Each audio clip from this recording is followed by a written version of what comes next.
Buongiorno a tutti. Questo è il secondo modulo della mattinata sul tema Good stabilizzazione. morning. This is the second module of the morning on Tartaric stability and stabilization, which is an issue which is very much of interest, and correctly so, because clients demand Tartaric stabilization performed correctly. They want stable bottles. This is a must. This is a need. Hence, our proposal for a strategy of Tartaric stabilization, which is based on protector colloids.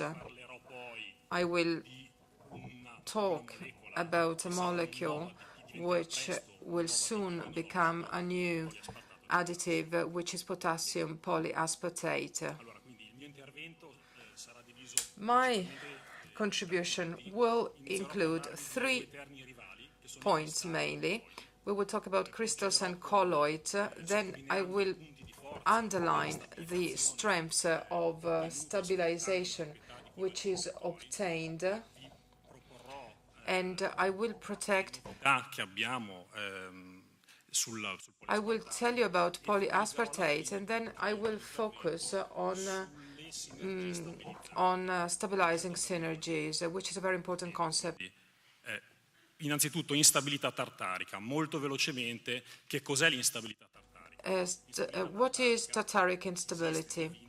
It is present in wines because the product of concentrations of tartrate and potassium ions normally exceeds the solubility product. So we have to stabilize, and with tartaric stabilization what we do is this. We try and bring the two things at the same level. We lower the product of concentration, so we increase the solubility product, and in order to lower the former we have to take something away. Hence we talk about subtraction techniques, which does not is called treatment par excellence, while the techniques that are additive techniques are so because they permit to increase the solubility product by adding protector colloids. Let's listen to the wine first of all. That is much clearer than looking at formulas. So let's see some pictures. Here we compare and contrast a wine on the right-hand side with a solution which is a wine-like solution after 6 days at -4 degrees. Here you see different quantities of dregs. The wine-like has the same pH, the same alcohol content, the same concentrations of tartaric acid and potassium as the wine. And wine gives us a direction. Wine tells us, beware, I have stabilized myself because I produce less crystals than a wine-like solution. How do I do that? Because wine is not only a solution, but it is also a colloidal solution. So wine, in a way, starts the process. And this is what we have to consider. Potassium bitartrate. What is it? You find so many pictures, and here I offer 2 with the electronic and optic microscopes. But they don't tell the full story, because potassium bitartrate is something different. It is like this tree, which is very lucky. It grows on good ground in privileged conditions, while our potassium bitartrate is this. Why is it so? Because it is not lucky at all. It works or tends to or tries to develop in the presence of several constraints. Here at a high altitude there is a strong wind, there is no soil. Well, in function of the constraints and their quantities, the tree might as well not grow at all, and that is the principle of Tartaric stabilization using protector colloids. So this tree is potassium bitartrate, which is this, where the shape is no longer so beautiful, not as beautiful as we saw before. There are several shapes, as you see.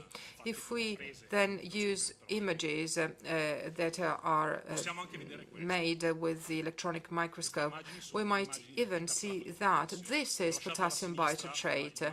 On the left-hand side, you see theory still.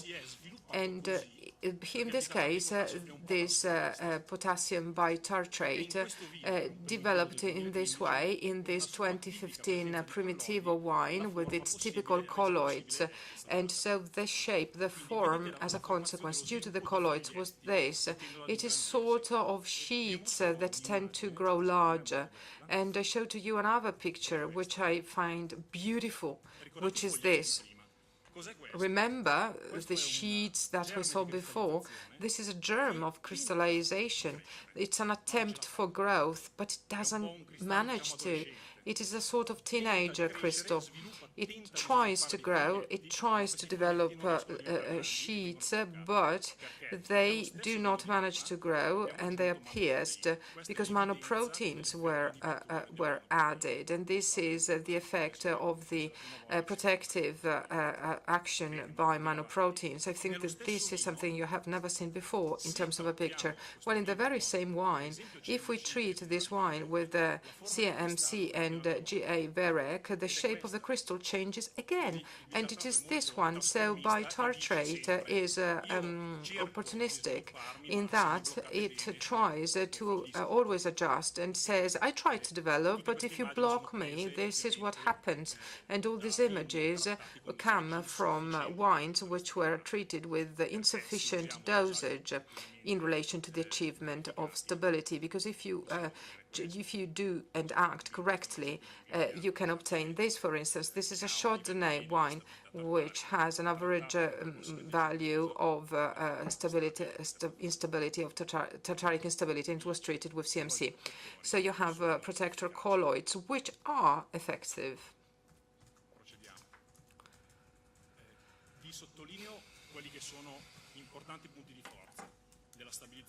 Strengths of stabilization using colloids. It is an effective technique. Comments have been made about the quality of wine already this morning, depending on the type of stabilization treatment used. So I will not repeat myself. The only comment I do is that the cold stabilization technique is still, we think, the reference technique. Consider that this is a subtractive technique and a non-specific one. We remove potassium bitartrate, we remove much more, and by lowering the temperature, potentially, we increase the risk for oxidization, because this increases the possibility that oxygen is absorbed. I would like to focus now on the environmental impact, and I would like to tell you something about the costs, too, of this strategy. Now, consider this graph. Here we compare and contrast the environmental impact of several stabilization techniques. And that was calculated in terms of equivalent kilos of CO2 out of each treated hectoliter of wine.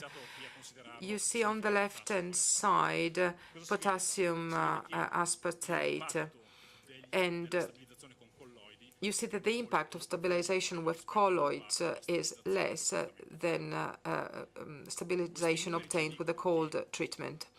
These numbers and figures tell us that if wine which is stabilized with the cold approaches in Europe were treated with colloids for stabilization purposes, we would avoid 70,000 tons of CO2 being put into the atmosphere every year. So we would avoid those emissions. And then we can also use the drinking water, which needs to be used. I put together all the protector colloids into one chapter because the quantity is the very same, I would say, irrespective of the type of colloid that you use. Consider that. Here again, the quantity of water used is for colloids very, very limited. And if we again extend these to a European level, you see that if all wine which is stabilized with the cold approach were stabilized with the colloid, we would save huge amounts of water, so much that it is the consumption of a city, say a town of 10,000 people in 1 year, which is a lot of water. Cost, too, is very important. So considering costs is crucial. The cost of stabilizing with colloids is similar to the delta T cost of cold treatment. That is the cost of power which we use for the refrigerators. The cost of cold stabilization in total is much higher on average than the cost of stabilization with colloids. And that is also an important thing to remember. We calculated and attached a general value to what this means at European level. If in Europe only colloids were used to stabilize wine, and leaving aside the cold treatment, we would save, and this is precise information, approximately 160 million euro, which is, again, a lot of money.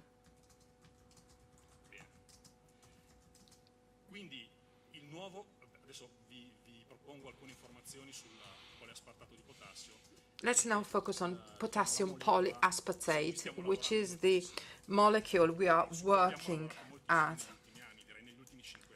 And we have worked extensively on that in the past 5 years. What is it, first of all? It is a polymer which contains aspartic acid. It is a salt of aspartic acid.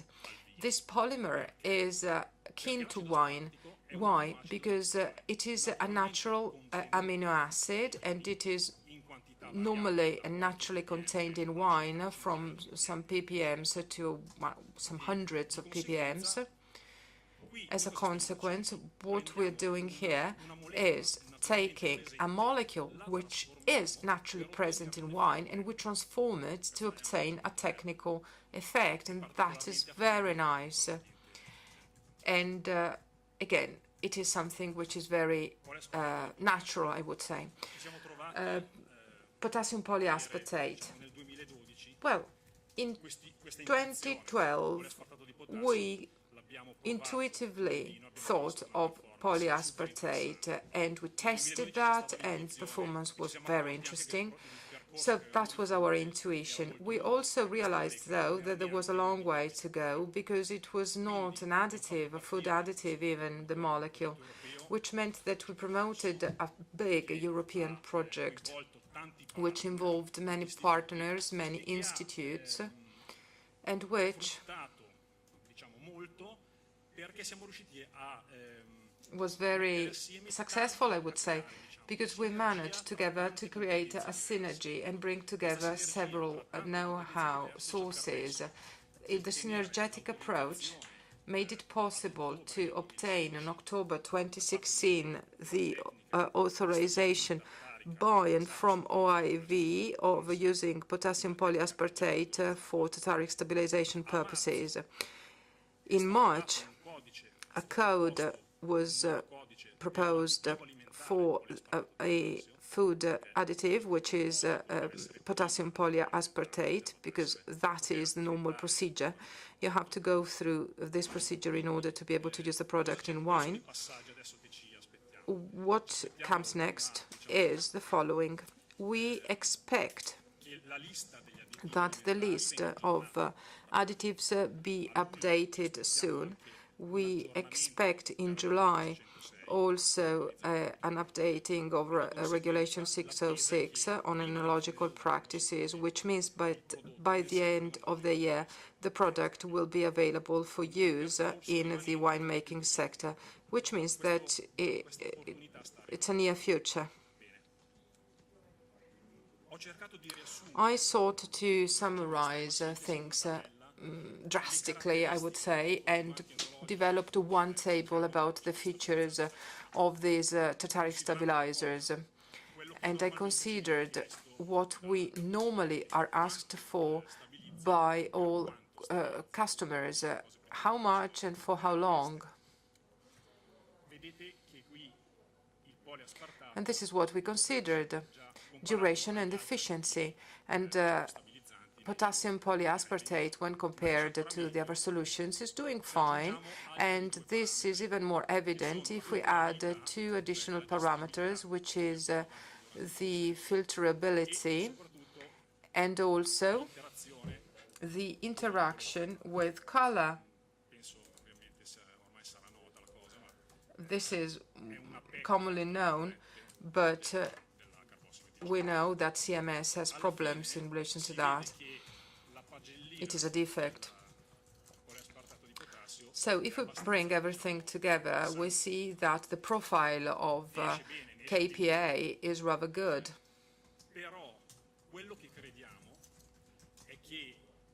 What we believe, though, is that you do not obtain the best results in terms of stabilization with a single compound.